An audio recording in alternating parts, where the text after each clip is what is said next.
Salut tout le monde, j'espère que vous allez bien.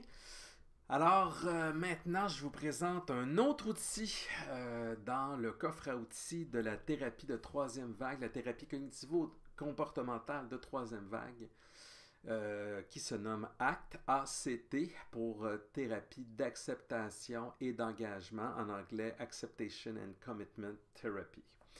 Alors, je vous ai présenté dans les vidéos précédentes déjà deux stratégies. Dans les deux vidéos précédentes, si je parle de mes vidéos précédentes, justement, si vous venez de tomber par hasard sur cette vidéo-là, elle fait partie d'une série de vidéos sur la thérapie ACT. Et pour bien comprendre ce dont je vais parler, au lieu de répéter à chaque fois dans chaque vidéo, ce qui ferait d'assez longues vidéos, je vous recommande très fortement d'écouter mes premières vidéos pour vraiment avoir le contexte, de bien comprendre ce que je vous présente dans cette vidéo sur cette stratégie-là.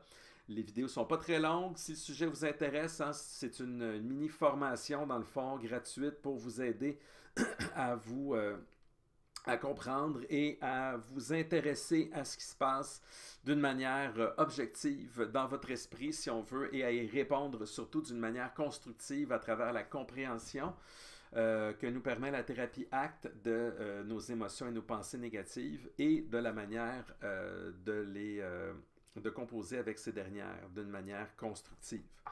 Alors, dans la vidéo précédente, je vous parlais du fait de nommer l'histoire. Donc, si vous n'avez pas le temps d'écouter toutes les vidéos, écoutez au moins la vidéo précédente parce qu'elle est en quelque sorte une suite vraiment spécifique de cette vidéo-là.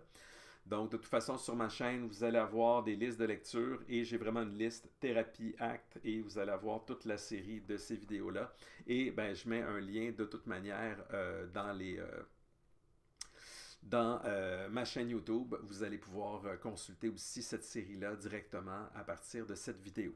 Donc, la stratégie dont je vous parle aujourd'hui, nommez le processus.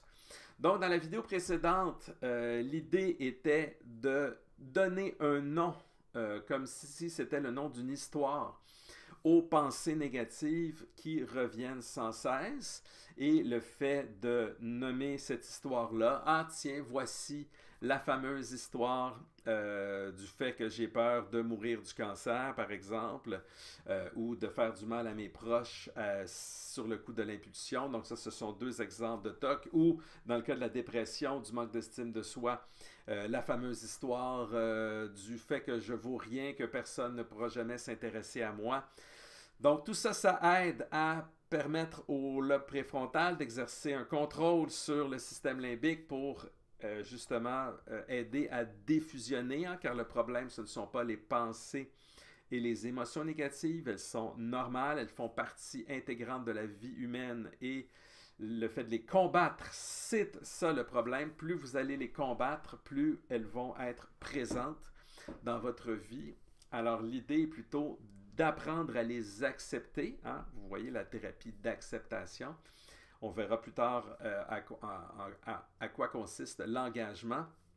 Mais pour le moment, l'idée de l'acceptation est justement d'éviter d'en souffrir. Plus vous allez fusionner avec vos pensées, plus vous leur donnez d'importance, plus vous les croyez.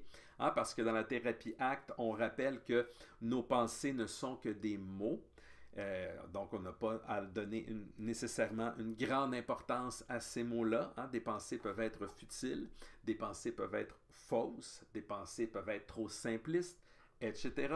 Donc, des pensées peuvent générer de la confusion. Donc, ce n'est pas parce qu'on a des pensées dans notre esprit que ces pensées-là sont importantes, sont vraies,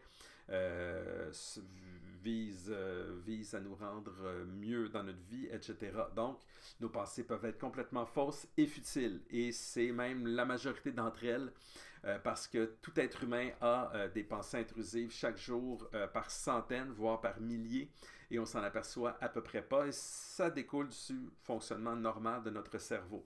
Mais certaines pensées négatives prennent plus de place et c'est là que les stratégies de la thérapie ACT peuvent vous aider.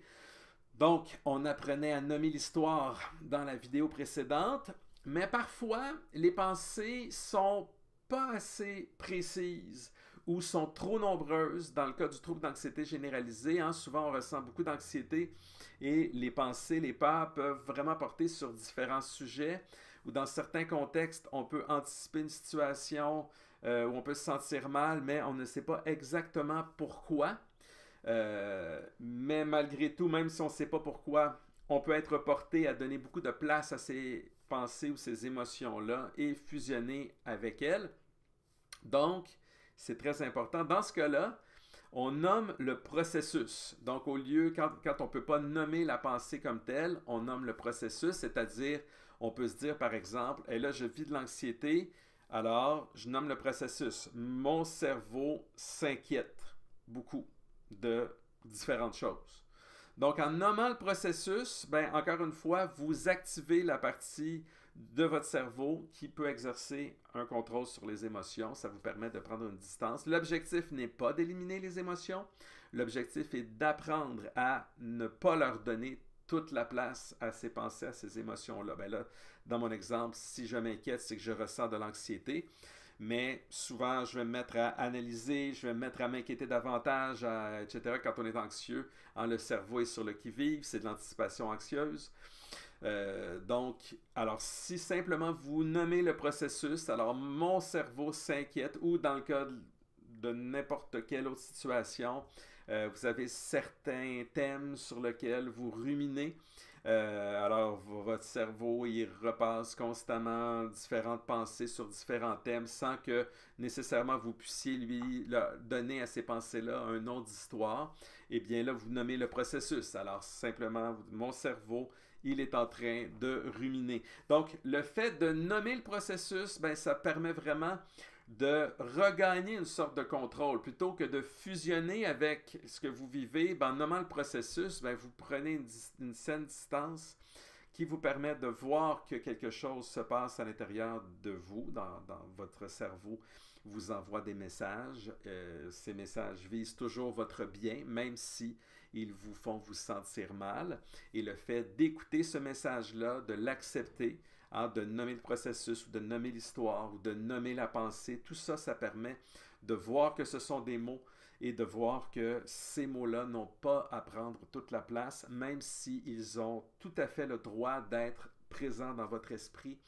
Et il ne faut pas les combattre, il faut les accepter, mais il faut simplement arrêter justement de les combattre. Plus vous allez les combattre, plus vous leur donnez d'importance, plus vous les acceptez, plus vous vous y exposez doucement et moins éventuellement votre cerveau va leur donner d'importance. C'est ça le principe. C'est contre-intuitif, c'est pour ça que c'est très important de ne jamais appliquer aucune des stratégies que je vous présente dans une perspective de lutte ou pour vous débarrasser de vos pensées ou de vos émotions. Plus vous allez faire ça, plus vous allez rester pris dans les pièges dont je vous parle dans ma deuxième vidéo sur cette série-là, sur la thérapie ACT, c'est-à-dire les réactions de fusion mentale et de lutte. Donc, si vous ne l'avez pas écouté d'ailleurs, allez l'écouter. Ça va vous donner une bien meilleure perspective que ce que je vous dis dans cette présente vidéo. Mais dans tous les cas, mes vidéos restent complémentaires. Ma ressource principale, c'est mon blog, mon site internet nicolassarrazin.com. Donc, là, j'ai mis mon doigt là parce que, bon, alors oui, ok, c'est pas... ok, c'est là, c'est bien. Donc, voilà, alors c'est vraiment ma ressource principale. Allez-y, j'ai toutes mes vidéos, mais j'ai évidemment des articles, des formations.